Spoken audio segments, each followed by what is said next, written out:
I'm Cheryl Leach. In this problem, we're going to be evaluating a limit. And after we do the evaluation, we're going to use the formal epsilon delta definition to prove that our answer is correct. So let's first go ahead and take a look at our limit. We want to find the limit of 1/2 x minus 1 as x approaches -4. Okay? Now, 1/2 x minus 1 is just a line, and so it's a polynomial, so I should be able to evaluate this limit by simply plugging in the -4.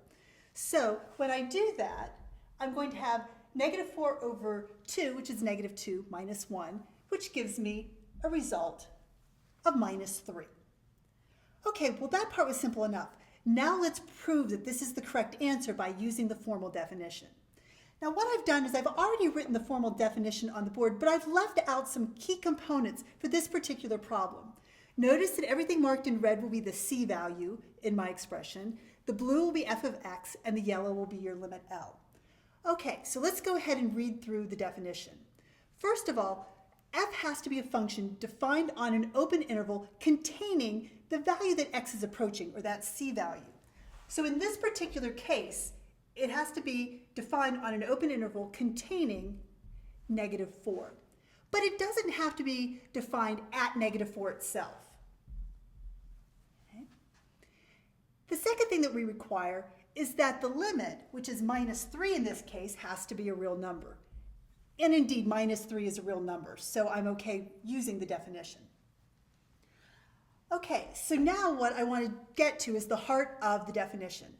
I want to take the limit as x approaches c, which again, in this case, is going to be -4, of my function. That's going to be 1/2 x minus 1. And I want to prove that that equals -3. Now the way I'm going to do this is I want to show that for every epsilon greater than 0, there exists a delta greater than 0, such that if the absolute value of x minus c, which in this case is a -4, is between 0 and delta, that guarantees that my function, which is 1/2 x minus 1, minus my answer of -3, has to be less than epsilon. Okay, now one thing I'm going to do before I dive into this is I'm going to simplify both of these statements.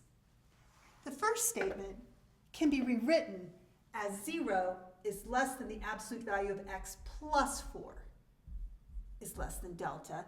And the second statement I can simplify down to 1/2 x minus 1 minus a -3 gives me a +2. Has to be less than epsilon. Okay, so what's my goal? My goal is to show that this statement is true. So I want to show that the absolute value of 1/2 x plus 2 is less than epsilon. And I'm allowed to use this statement to help me prove it. Okay, so this is the statement I want to show. I'm going to start with the left-hand side of that inequality, and I want to try to get to the right-hand side. All right, well that's a little bit difficult because how do I go from the absolute value of an expression to an epsilon? And the only thing I'm allowed to use is this statement that the absolute value of x plus 4 has to be between 0 and delta. What I really need here is a relationship between epsilon and delta. So how are those two connected? Well, let's see if I can find a connection using these absolute values.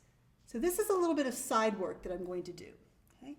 I notice that the absolute value of 1/2 x plus 2 is the same thing as the absolute value of 1/2 times the quantity x plus 4. And this is the absolute value of a product. I can take the absolute value of each piece individually. The absolute value of 1/2 is just a 1/2, and I have the absolute value of x plus 4. Okay, now I'm feeling a little bit better because I recognize this absolute value is part of the inequality that I'm allowed to use. It's supposed to be helpful to me. Okay? But it's not quite right. This one has a 1/2 in front. This one doesn't. Well, how could I reconcile that? Well, why don't we try letting our delta be 2 times epsilon? Okay. By using a multiple of 2 here, that's going to get rid of this piece, and I'll be able to use just the absolute value of x plus 4. And now I've created a relationship between delta and epsilon. All right, well, it may still not be clear why this is helpful. So let's go ahead back to my main goal and see what happens. So remember, this is the piece that I'm starting with, the absolute value of 1/2 x plus 2. And I want to do some calculations so that I eventually can show that it's less than epsilon. Well, the first part is going to look a little familiar. I'm going to factor out a 1/2. So I have the absolute value of 1/2 times the quantity x plus 4. I'm going to split that absolute value, so I've got the absolute value of 1/2, which is just 1/2, times the absolute value of x plus 4. Okay, now, remember, I'm allowed to use this information, that the absolute value of x plus 4 is less than delta. So that means that this expression is going to be less than 1/2 times delta. Well, what did I say delta is? I said I'm going to try letting it be 2 times epsilon. So this is 1/2 times 2 epsilon, which is equal to epsilon. And what have I done? I've shown that the absolute value of 1/2 x plus 2 is smaller than epsilon, which is exactly what I needed to do to prove that my limit of 1/2 x minus 1 as x approaches -4 is indeed -3. I hope this was helpful. Thanks.